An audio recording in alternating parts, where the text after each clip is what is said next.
Hi guys, hello, hi, welcome back to our channel. I've been told to look in the camera more and see we listen. That's why you should comment, because we listen, we take in what you say. And I'm looking directly at you. Actually, I feel I'm a bit off center, but there's nothing I can do about it.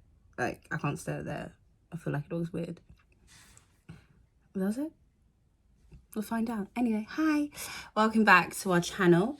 Yes, welcome back to Sassy Vlogs. As you know, every other week we record a video and we do a write-up. Jen does a write-up, Satema does the videos. I'm Satema. Jen's obviously the person who's writing the videos. We're in the photo at the beginning, looking cute in our black. Yes, so we are doing a series of videos about freelancing. The good, the bad, and the ugly. If you don't know, now you're going to know. We are freelancers. We are television freelancers. I have been a freelancer since I finished uni, really. I did radio, and I've, been commissioned to do, like, sometimes, like, talks or, like, little audio stuff and stuff. So, yeah, I get paid for my work. And if you're wondering what exactly freelancing is, I'm going to send this one to my uncles. It's just like, oh, so... you said you had a job and now you don't have a job, and then you had your new job, and then I don't really... oh, okay. Oh, congratulations. Well, yes. Literally every week. Freelancing basically means you're not committed. You work for yourself. In my case, I do contract freelancing, and that's very true of most people who work in the television industry. A large percentage of the TV industry is freelancers, which is why we were all absolutely screwed during COVID. Unless you work for a company that had big bank or gave a fuck, and most of them didn't. I must say that. Some of them tried, some of them did not try at all. Some of them were like, sorry, fuck you. It's like, but you can order no, we don't want to do it. We have staff, we are not staff. There's only like, so basically, if you go on a company's website, like an independent TV company's website, you'll see a page full of staff. That's their staff. They're there all the time. They get paid. They're protected. They have benefits. They have maternity leave. Then there's us. We have fuck all. Nothing. We just out here trying to make money, do what we need to do. Do you know what I mean? So, yeah, that's what our industry's like. Even doing radio, I started getting, like, little bits of, like, freelance work from Represent. But I definitely think that's just because they could see in my eyes I was sad and needed money. And so they were like, oh, Sammy, you can do this for us if you want. Like, you happy? You keep coming in and looking all sad in the eyes. Like, yeah, so I started doing it then, and then I did my internship. And once you do internship, they coddle you and they look after you and they train you, and then they're like, go and freelance, go make some money by yourself. And you can email us, but we're going to keep replying saying we've got nothing for you. That's what's going to happen here. You're like, rah, is that what it's like? But it kind of is. It's brutal for starters. But this video is going to be freelancing the goods. We'll get into the bad and ugly in the next following videos. Don't worry about that. If you want to know the real tea, keep watching. But yeah, so I'm literally flipping my hair back because the ends of my dreads are like really damaged. And they need to get retwisted. It's like really gross to look at. Like rat tails. Right, so freelancing the good. I've gotten points, and what I'm going to try and do is give advice and give information at the same time. So good luck with that. Satema, to myself, don't know I'm doing that. It's weird, isn't it? Right, so the first thing that is good about freelancing is rates. You get to rate yourself. That means sometimes if you deem it necessary, so you ain't got no money, you're not doing this job because you want to, you're doing it for the money, you can maybe ask for a little bit more. And other times you're doing a really long contract, it's great, it's committed, and you don't need that high amount. Rates, basically, I think, especially in our industry, I'm not going to use the word overpaid, because sometimes when you divide up them hours, you're actually making less than minimum wage. But the reason you make so much weekly, and I'm going to say some numbers now, the reason you make that much is because it's not consistent throughout the year. And that's why I always get tax refunds. Because I don't work for the whole year making that amount of money. But when I am making it, I'm making it. That's it. That's just simple as that. And you basically, if you're starting out as a runner, you can start off making living wage, which is around £10 an hour.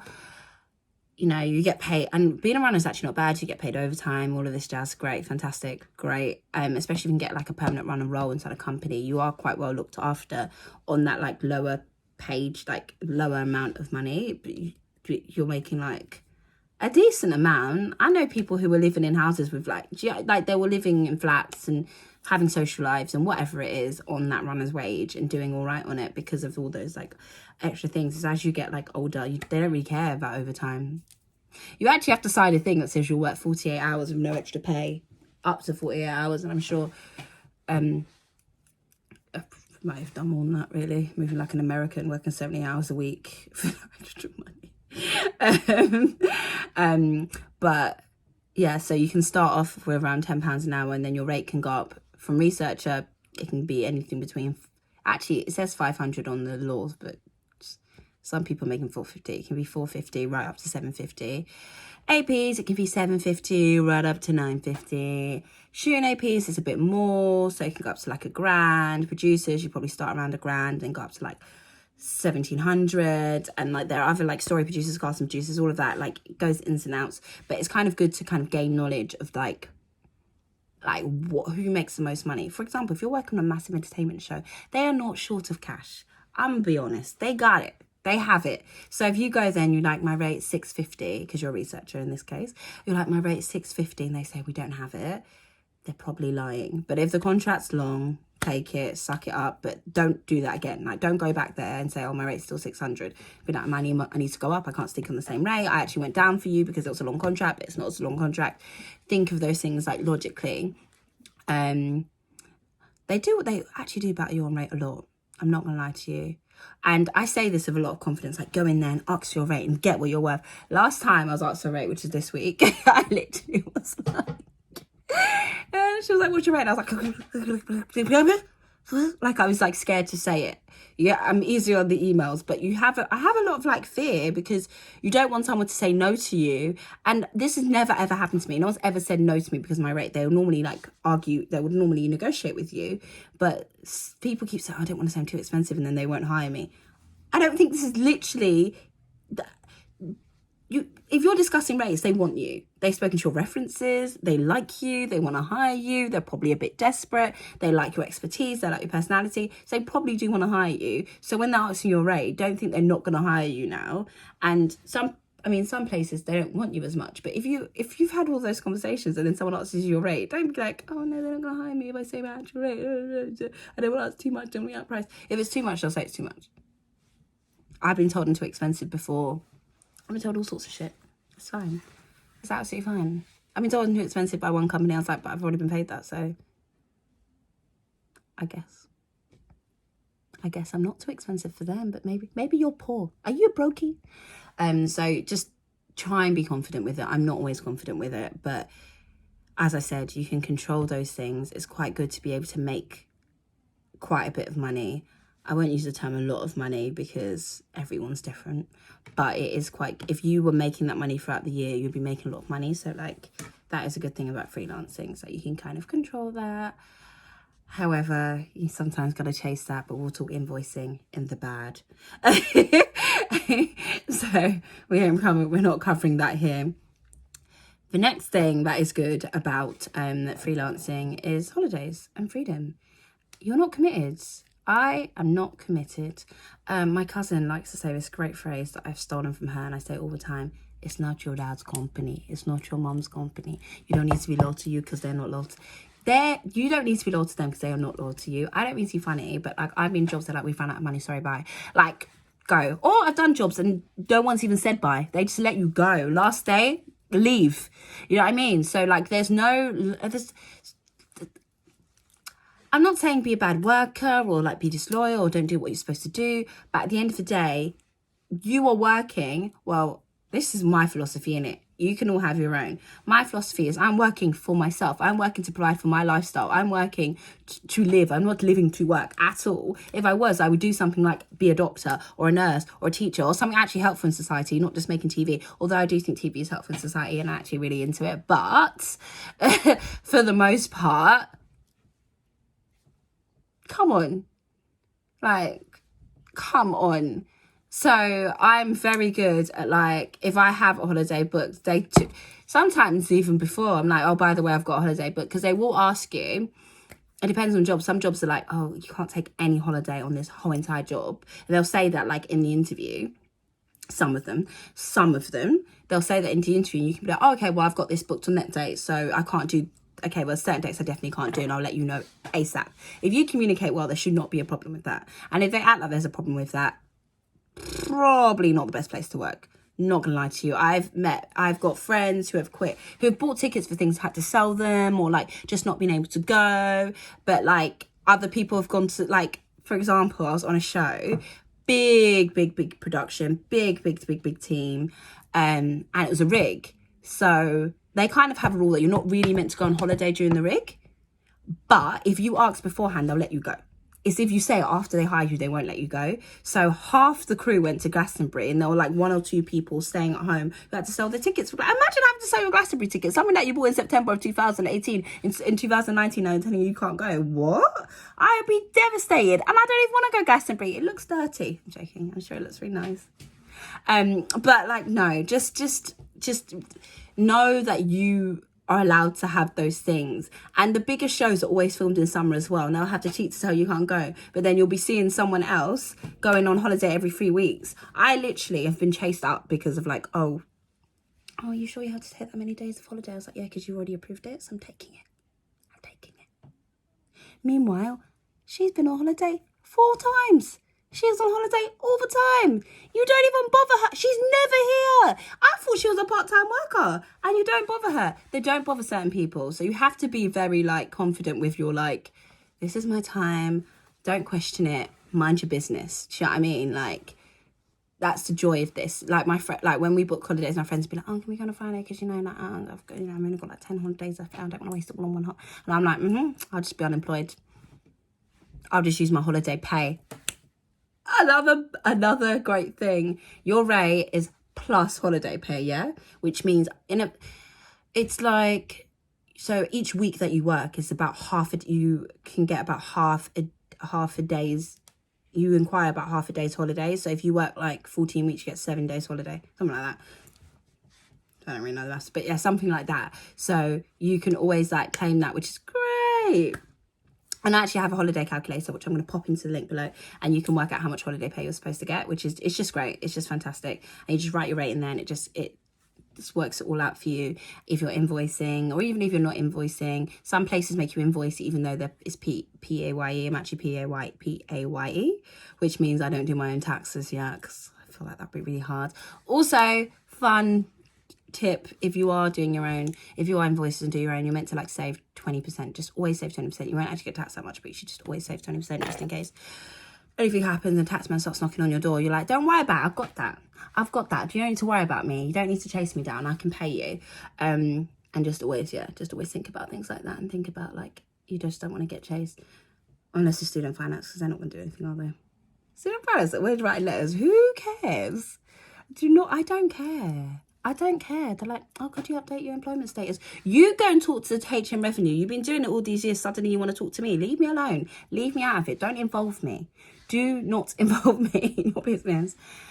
Anyway, the next thing that's kind of like great about like freelancing is you don't have to stay there forever. You kind of are in control of that.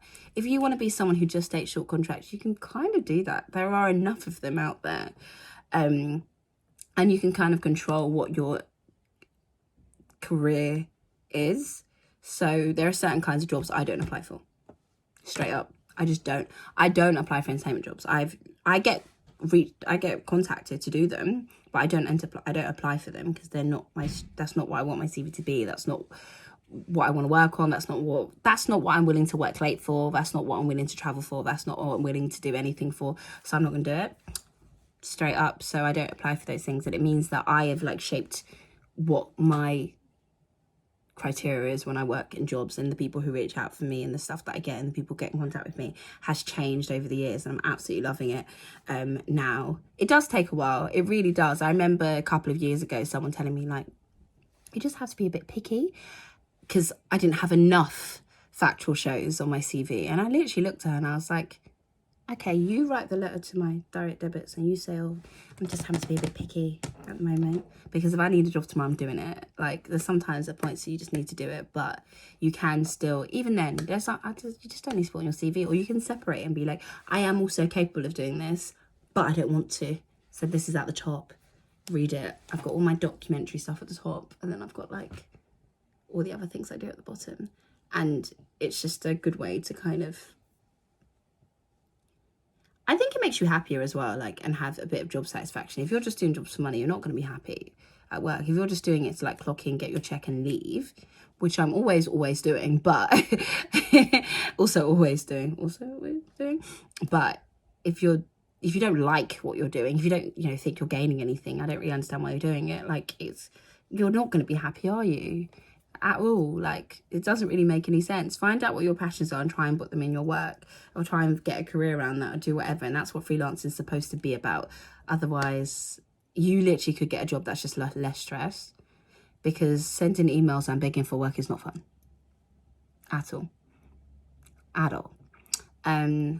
don't know what else to tell you really with freelancing.